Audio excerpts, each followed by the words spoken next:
Good evening all students. आज आपण fundamental या विषयामधला बेड मेकिंग म्हणजे तुम्ही बेड मेकिंग ही प्रोसिजर असते. सर्वप्रथम बेड मेकिंगच पहिली प्रोसिजर असते. ती तुम्हाला हॉस्पिटलला जेव्हा पोस्टिंग वगैरे दिली जाते त्यावेळी तुम्हाला ती करावी लागते. किंवा म्हणजे कोणी आता इंचार्ज वगैरे तुम्हाला बोलले पेशंटाला ऍडमिशन होते त्याचं जा बेड मेकिंग करून घे. तर बेड मेकिंग म्हणजे काय असतं खूप जणांना हे माहिती सुद्धा नाही की बेड काय असतं. फक्त चादर टाकून कसे तरी येऊन जातात, पण तसं नाहीये. त्याचे खूप म्हणजे नियम आहेत, पद्धती आहेत आणि चादरीचे पण प्रकार आहेत रुग्णांनुसार. म्हणजे सपोज आता जळायला जरा बर्निंग पेशंट असेल त्याचा बेड वेगळा असतो. म्हणजे असं वेगवेगळ्या प्रकारचे बेड असतात. तर त्याच्या स्टेपला म्हणजे सुरुवातीला काय करायचं असतं, कुठलीही मी काल सांगितलं कोणतीही प्रोसिजर करायच्या आधी आणि नंतर हँडवॉश हे करायचेच आहे. स्वतःची आपण पहिले काळजी घ्यायची आहे, नंतर मग ते दुसरं करायचं. नाहीतर तुम्ही असतात आलंय वॉर्डमध्ये कोणीतरी सांगितलंय लगेच पळत पळत जाणार ती चादर तशी टाकणार, तसं नाही करायचंय. कोणाकोणाचं कसं असतं, कुठला रुग्ण कसा असतो काय असतो त्याच्याने संसर्ग वगैरे पण होण्याची शक्यता असते. म्हणून आपण अगोदर स्वतःचं पर्सनल हायजीन ठेवलं पाहिजे. तर आता काय सांगितलंय, बेड बनवण्याच्या प्रक्रियेत सर्वात आधी हात स्वच्छ धुणे आवश्यक. तर स्वच्छ धुण्यासाठी काय असतं, साबण वगैरे ते तर तुम्हाला नॉर्मली माहिती आहे. स्वच्छ चादरी, उषा इत्यादी गोळा करायचे. रुग्णाला आराम मिळेल आणि सुरक्षित वाटेल अशा पद्धतीने बेडची मांडणी करायची, याचा समावेश करायचा. आणि रुग्णाचे आरोग्य आणि सुरक्षितता हे लक्षात घेऊन प्रक्रिया केली जाते आणि स्वच्छतेचे नियम पाळले जातात. आता कधी कधी ना तुम्हाला सांगितलं जातं बेड मेकिंग करा म्हणून, पण काय असतं आता ते प्रॅक्टिकल मध्ये दाखवेल, एक व्हिडिओ पण दाखवते. तर आपण ते बेडच्या ज्या चादरी असतात, कोण असतात ते व्यवस्थित आपण फिट नाही करत गादीच्या खाली. तर मग कधी कधी रुग्ण झोपतो तर त्याला ते टोचल्यासारखं वाटतं, आरामदायी वाटत नाही, म्हणजे तो कम्फर्टेबल नाही होत. म्हणून त्या मेथड बघायच्या असतात. म्हणजे बाबा नको आपल्याला की रुग्णाला असं नको वाटायला की यांनी असं काय बेड केलाय. एवढा व्यवस्थित बेड केला पाहिजे की रुग्णाला तुमचा बेड मेकिंग केल्यावरतीच वाटलं पाहिजे की नाही आता छान वाटते तिथे झोपल्यावर. म्हणून तिथे सांगितले सुरक्षित आराम मिळेल अशा पद्धतीने बेडची मेकिंग करायची. बेड बनवण्याची प्रक्रिया वरती घे जरा. प्रिपरेशन. तर सर्वात पहिले काय करायचं आहे, सर्वात आधी आपले हात स्वच्छ धुवा आणि कोरडे करा. हे एक सांगते. हँडवॉश करताना हात हे ड्रायच करायचे, कारण वेट जर असले तर ऑलरेडी दुसरे मग ऑर्गॅनिझम्स आपल्या हातावर येतात आणि परत मग हात घाणच होतात. म्हणून ड्राय करूनच कुठल्याही गोष्टीला हात लावायचा. आवश्यक असलेले सर्व साहित्य जसे की स्वच्छ चादर, उषा कव्हर, टॉवेल इत्यादी एकत्र करायचं. हात धुतल्यानंतर त्या अगोदर ज्या ज्या गोष्टी तुम्हाला लागतात याच्यावर प्रॅक्टिकल असतं तुमचं. याच्यावर प्रॅक्टिकलचे 20 मार्क्स असतात. ते विचारलं जातं. हे तुम्हाला असं वाटत असेल काय चादर टाकायचे नाही झालं, असं नाहीये. याच्यामध्ये तुम्हाला विचारलं जातं साहित्य किती लागतात, त्याच्यासाठी 1 मार्क असतो. तुम्ही लिहिले का बरोबर? अशा पद्धतीने तो प्रश्न लिहायचा असतो, त्याचं उत्तर. यांचे कव्हर, टॉवेल इत्यादी एकत्र गोळा करायचं. मग नंतर रक्ताने किंवा शरीरातील इतर द्रवांनी चादरी खराब झाल्या असतील तर हातमोजे घाला. आता काय सांगितलं, कुठला आता बर्निंग पेशंट असेल, कोणाकोणाचं ते चादरीला सुद्धा घाण लागलेली असते, म्हणून ते काही लगेच जाऊन ते हाताने घ्यायचं नाही, ग्लोव्ज घालायचे, मग ती चादर साईडला करायची. पुढे सेकंड आहे रुग्णासाठी बेड तयार करणे. Preparing the bed for the patient. रुग्णाला आरामदायक आणि सुरक्षित वाटेल अशा पद्धतीने बेड तयार करा. जसं मी सांगितलं, व्यवस्थित कुठे पण अशी गाठ किंवा सुरकुती वगैरे पडलेली नको. आणि जरी तुम्हाला मामा किंवा मावशी आपल्याला चादर देतात, एखादा तुम्हाला जर आढळलं तिथे डाग वगैरे लागलाय किंवा काय झालंय तर लगेचच त्यांना सांगायचं, पण ती चादर अजिबात टाकायची नाही त्याच्यावरती. बेड त्याच्या सर्वात खालच्या सेटिंगमध्ये खाली करा आणि साईड रेल बाजूच्या कडा वर आहेत की नाही याची खात्री करायची. जे रोल्स असतात, काही काही बघा अनकॉन्शियस पेशंट असतात, म्हणजे ते ॲबनॉर्मल, कधी कधी खाली पडायची पण म्हणजे शक्यता असते. म्हणून अगोदर ते लावून घ्यायचे. हो, त्याला रोल बोलतात, साईड रेल. चादर वरती कर, बस बस बस. चादर लावताना इकडे कर. चादर लावताना ती व्यवस्थित घट्ट करावी, जसं मी सांगितलं. म्हणजे घडी नको किंवा असं आपण बघा कधी कधी आपल्या इथे पण असं घड्या वगैरे पडतात घरी पण, तसं नाही पाहिजे. व्यवस्थित करावी जेणेकरून रुग्णाला हालचाल करायला सोपे जाईल आणि पायांना त्रास होणार नाही. म्हणजे कधी कधी कसं असतं, आपण व्यवस्थित ते फिट फिट न केल्यामुळे त्याचे कधी कधी पाय त्याच्यात अडकले जातात, म्हणून त्याची सुद्धा खबरदारी घ्यायची की ते व्यवस्थित फिट झाले की नाही. रुग्णाच्या स्थितीतले किंवा वर्तमानातील कोणत्याही बदलांचे निरीक्षण करा, ते नमूद करा आणि संबंधित व्यक्तीला कळवा.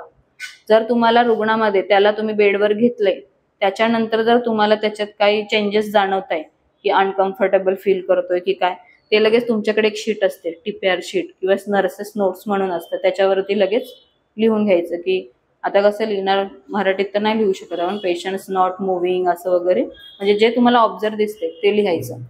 प्रक्रिया पूर्ण झाल्यावर हात धुवा आणि कोरडे करा. आता हे बेड बनवण्याचे महत्व काय आहे, कशासाठी म्हणजे बनवतो आपण, का बनवला पाहिजे बेड मेकिंग, तर रुग्णाला कसं असतं, तो आजारी असल्यामुळे आपल्याला प्रत्येक गोष्टीतून त्याला हे द्यायचं आहे की त्याला एक चांगलं कम्फर्ट झोन फील झालं पाहिजे, तेच सांगितलं आहे. पेशंट कम्फर्ट, स्वच्छ आणि व्यवस्थित बेड रुग्णाला आराम आणि मानसिक शांती देतो. आता बघा, एखादा रुग्ण असतो खूप दिवसापासून बेडवरच पडलेला, जर त्याने त्याची स्वच्छता वगैरे व्यवस्थित नाही ठेवली ना तर तो अजून आजारी पडत असतो. म्हणून त्याची व्यवस्थित सर्व गोष्टीचं, तर पहिलं कशापासून सुरुवात असते, बेडच्या चादरीपासून. तीच जर घाण असेल तर मग तो कसं काय त्याच्यातून हे होणार, ऑर्गॅनिझम अजून येणार. एखादा जखमा वगैरे झालेला, ते बेडसोर वगैरे येईल तुम्हाला, मी ते सांगेन. म्हणजे नाही का ते झोपून झोपून खड्डा होतो पाठीला, त्याचे पेशंट खूप बघायला भेटतात. हे उल्हासनगर महानगरपालिका आहे ना तिकडे सेंट्रल हॉस्पिटलला, कारण आम्ही स्वतः गेलेलो, बघितले. हो, अक्षरशः आम्ही फर्स्ट इयरला होती मी, म्हणजे माझं एक पर्सनल सांगते, आम्हाला तसं पेशंट दिलं होतं, एवढं घाण, तिला पूर्ण खड्डा झालेला. पहिल्या दिवशीच मी स्वतः उलटी केली होती, पण नंतर सवय झाली अक्षरशः. म्हणजे ते त्यांना कसं असतं, आता नर्स एकटी असते, 150 पेशंट्स असतात, how can she is manage, no, it's not possible. मग तेव्हा काय होतं की आपण जे स्टुडंट असतो तर आपल्याला शिकायचं आहे, मग जो पेशंट भेटला ते त्याच्यावर करायचा आणि त्याची सगळी हिस्ट्री लिहायची, कशामुळे झालंय, काय झालंय. एवढं म्हणजे विचित्र होतं ना, अक्षरशः त्याच्यामध्ये जर्म्स आणि किडे वगैरे असतात ना, तसं मी स्वतः बघितलेलं आहे. 2 दिवस मी जेवण पण केलेलं होतं, म्हणून मी ते म्हणलं पुढचं मी शिक्षण घेतलं आणि मी ही टीचिंग फील्ड चूज केली. बिकॉज ठीक आहे की रुग्णांची सेवा हे असतं चांगलं, बट काही काही रुग्ण खूपच हे असतात, तर त्यासाठी मग तसे पण पेशंट असतात तर त्यांची चादरी तुम्ही न उचलता मावा मावशीला सांगून द्यायचं की ते उचला म्हणून. मग रुग्णाला आराम वगैरे मिळावा त्यासाठी आपण त्यांना व्यवस्थित स्वच्छ आणि क्लीन बेड तयार करायचा असतो. हे क्वेश्चन येतात का की रुग्णाला का तुम्ही बेड मेकिंग म्हणजे देतायत, बेड देण्याचे महत्व काय आहे ते. सुरक्षितता, बेड व्यवस्थित केल्याने रुग्ण सुरक्षित राहतो आणि पडण्याचा धोका कमी असतो. जर चादर तुम्ही व्यवस्थित टग नाही केली, कधी कधी त्याच्यात पाय अडकून किंवा त्या वॉशरूमला वगैरे जाताना पडू शकतो, त्यामुळे व्यवस्थित करायचं. स्वच्छता, बेड बनवण्यामुळे परिसर तर स्वच्छ राहतो आणि धूळ कणांचा प्रसार कमी होतो, म्हणजे त्याच्यावर काही धूळ वगैरे असेल ते कमी होतं व्यवस्थित नीट आणि क्लीन ठेवल्यावरती. तर हे फक्त बेड मेकिंग करण्याचं महत्व आहे. हे गोष्टी म्हणजे सिंपल आहेत, बेसिक आहेत, पण या मागचं तुम्हाला सगळं माहिती पाहिजे, जसं आता मी सांगितलं तुम्हाला त्या पद्धतीने.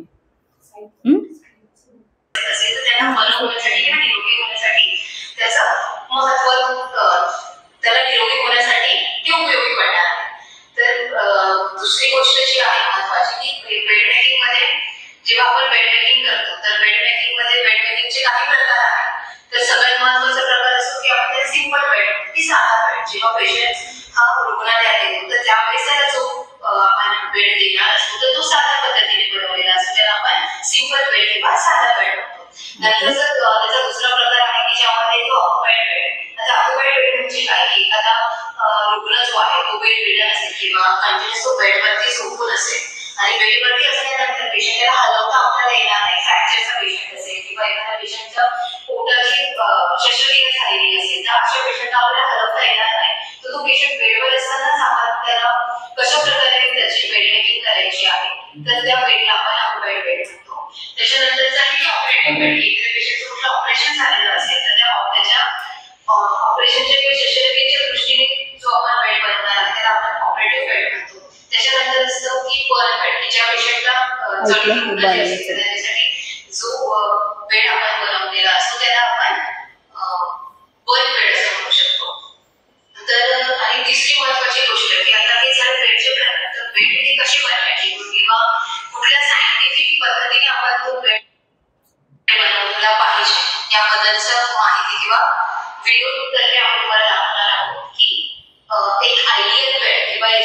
आपण बेड मेकिंग कशी केली पाहिजे. सिंपल बेड कसं बनवायचं ते प्रोसिजर बघूया. सिंपल बेड बनवण्यासाठी आपल्याला ट्रे लागणार आहे. सगळं पहिल्यांदा आपण हातामध्ये आपल्याला क्लीन ग्लव्स घालायचे आहेत. स्टॅगर्ड ग्लव्स असले तरी चालू शकते. क्लीन ग्लव्स घालायचे आहेत. बेडवरती टाकायला बेडशीट लागेल. हा सिंपल बेड बनवतायत त्या फर्स्ट. आणि मॅकिंटॉश पूर्ण कव्हर करण्यासाठी आपल्याला ड्रॉशीट लागणार आहे. बेडशीट आपण सिंपल बेड बनवत आहोत. ही 8 फूट असलेली बेडशीट आपण घेतली आहे. बेड बनवताना आपल्याला ही जी 8 फूट असलेली बेडशीट आहे ती सिस्टमॅटिकली अनफोल्ड करायची आहे आणि बेडवरती स्प्रेड करायची. अशा पद्धतीनेच बनवायचं असतं हॉस्पिटलला पण गेल्यावर. पेशंटची जी हेड साइड आहे त्या साइडला टक करायचं आहे. बेडशीट हेड साइडला थोडे जास्त टक करून घ्यायचे म्हणजे कशा पद्धतीने टक करतात बघा. हे म्हणजे बघा, हे जो कोणा आहे ना तो तुमचा ह्याच्यावरती मार्क असतात का, जो कोण आहे काटकोन तो दिसला पाहिजे म्हणजे तुम्ही बेड व्यवस्थित मेकिंग केलं. ते उद्या मी तसं दाखवेल तुम्हाला चार्जर टाकताना, पण इथे पण बघून घ्या.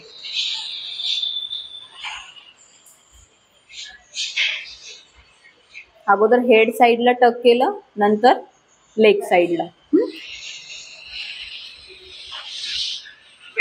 हे मोस्टली मेडिकल वॉर्डला असतं, म्हणजे जे तापाचे वगैरे रुग्ण असतात ना तिथे असतं. म्हणजे हा सिंपल बेड झाला.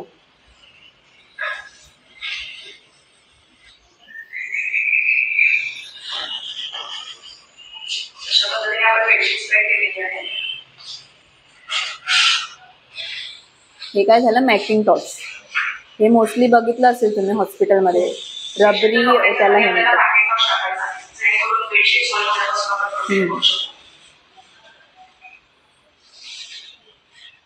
मॅकिंटॉश म्हणजे रबर शीट असते ना, रबर शीटचं कसं असतं ते थंडीमध्ये थंड पडते आणि उन्हाळ्यामध्ये ते गरम होते. त्यामुळे हा जो रबर शीट आहे किंवा हे जो मॅकिंटॉश आहे त्याचा डायरेक्ट स्किन टू पेशंटच्या स्किनला कॉन्टॅक्ट नाही झाला पाहिजे.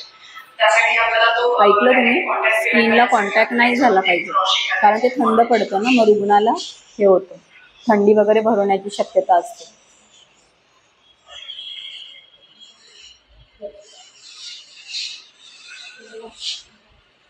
ड्रॉशीट टाकताना आपण ही काळजी घ्यायची आहे. ही झाली ड्रॉशीट. पूर्णपणे कव्हर होईल. रबर शीटचा अजिबातच पेशंटला कॉन्टॅक्ट होणार नाही याची काळजी घ्यायची, कारण डायरेक्ट कॉन्टॅक्टचा पेशंटची स्किन लॅसिनेट होऊ शकते, पेशंटला वेळसर होऊ शकतो, पेशंटला इंजुरी होऊ शकते. त्यामुळे आपण हे कॉटनच्या शीटने किंवा ड्रॉशीटने मॅकिंटॉश पूर्णपणे कव्हर करायचा आहे. हा झाला सिंपल बेड. हे झालं आता सिंपल बेड. ह्याच्यावरती आता पेशंटला लागणारं जे पांघरूण आहे ते सोलापुरी किंवा ब्लँकेट ते कसं टक करायचं ते आहे.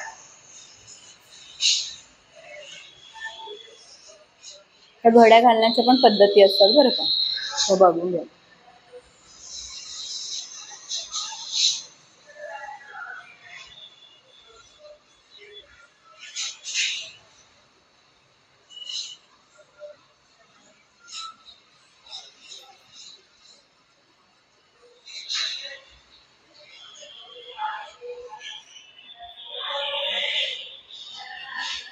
पेशंट बेडवर झोपला की बेडशीट ही जी चादर आहे पेशंटच्या अंगावर टाकू शकतो आणि त्याच्या चेस्ट लेवलपर्यंत आपण पांघरूण घालायचं आहे. जी एक्स्ट्राची लेंथ आहे ती फोल्ड. तर आता आपण ऑक्युपाईड बेड, पेशंट बेडवर जेव्हा झोपलेले असतो, आयसीयू मधले पेशंट असतील किंवा ऑपरेटिव्ह पोस्ट ऑफचे पेशंट असतील, ते अनकॉन्शियस असतात. तर आयसीयू मधल्या बेड्सना वेगवेगळ्या ट्यूबिंग असू शकतात. आरटी फिडेड ट्यूब असू शकते, कॅथेटर, युरिन कॅथेटर असतो, सेंट्रल लाईन, वेगवेगळे ट्यूबिंग कनेक्शन, वेंटी असू शकतो. तर त्या सगळ्या गोष्टींची काळजी घेऊन आपल्याला ऑक्युपाईड बेड बनवायचा आहे. ऐकलं, ऑक्युपाईड बेड तो पहिला दाखवला तो सिंपल बेड. आता हा ऑक्युपाईड म्हणजे काय, ज्यांची सर्जरी वगैरे होते तो उठू नाही शकत, तर ते बघा ते कशा पद्धतीने करतात. म्हणजे त्यांना हलवायचं नाही, जे सर्जरीचे पेशंट असतात त्यांना. नाहीतर तुम्ही त्यांना म्हणा उतरा खाली, असं नाही करायचं. ते बघा ते कसे करतात.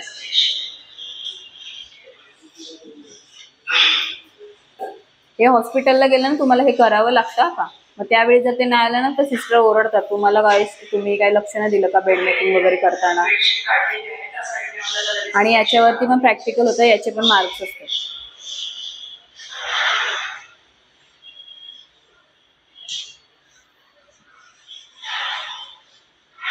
पहिल्यांदा आपण हेड साईडला करूया.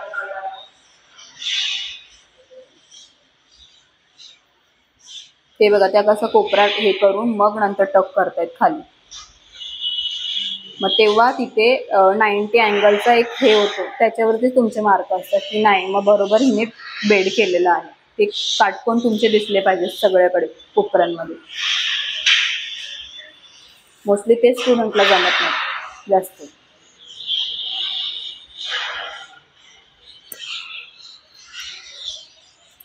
बेड बनवताना आपल्याला एक काळजी घ्यायची, आपण आधीचे जे यूज बेडशीट आहे ती उलटे फोल्ड करायचे आहे, म्हणजे जी वरची बाजू आहे ती आतमध्ये फोल्ड झालेली आहे, जेणेकरून हा जो आपण नवीन बेडशीट टाकत आहोत तो जरी ह्या बेडशीटला टच झाला तरी तो कमीत कमी इफेक्ट, कारण की बेडशीट आपण एक दिवस ऑलरेडी वापरलेली आहे आणि ही वॉश केलेली बेडशीट आहे, त्याच्यामुळे आपण हे उलटे फोल्ड करायचं आहे. जी खराब असते ना ती बेडशीट, ती अगोदर आतल्या बाजूने रोल करून मग तिकडे घ्यायची, नाही तर तुम्ही असं उघडं करणार मग ते पण खराब होणार खालचं आणि दुसरी बेडशीट पण खराब होईल.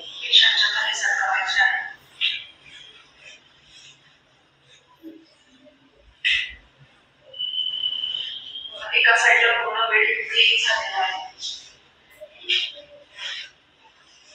व्यवस्थित बेड प्रिपेअर झालेला आहे.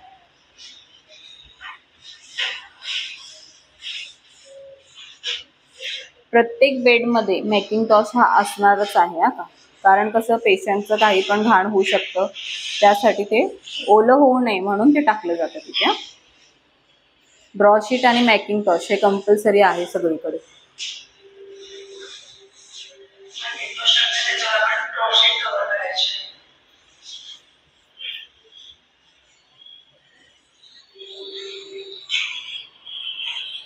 एका साईडला बेड रेडी झालेला आहे, पेशंटला रेडी झालेल्या साईडला टर्न करू.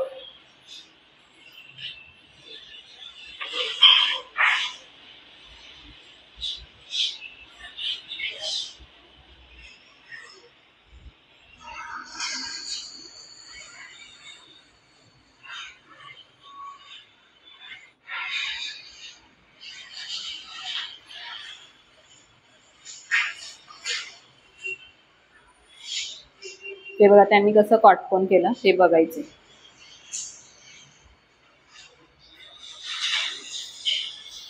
बेडवर जसं पेशंट अनकॉन्शियस असेल किंवा पेशंटला ट्युबिंग वगैरे असेल तर ट्युबिंग डिस्कनेक्ट होणार नाही किंवा पेशंटचा फॉल होणार नाही किंवा त्याची काळजी घ्यायची आहे.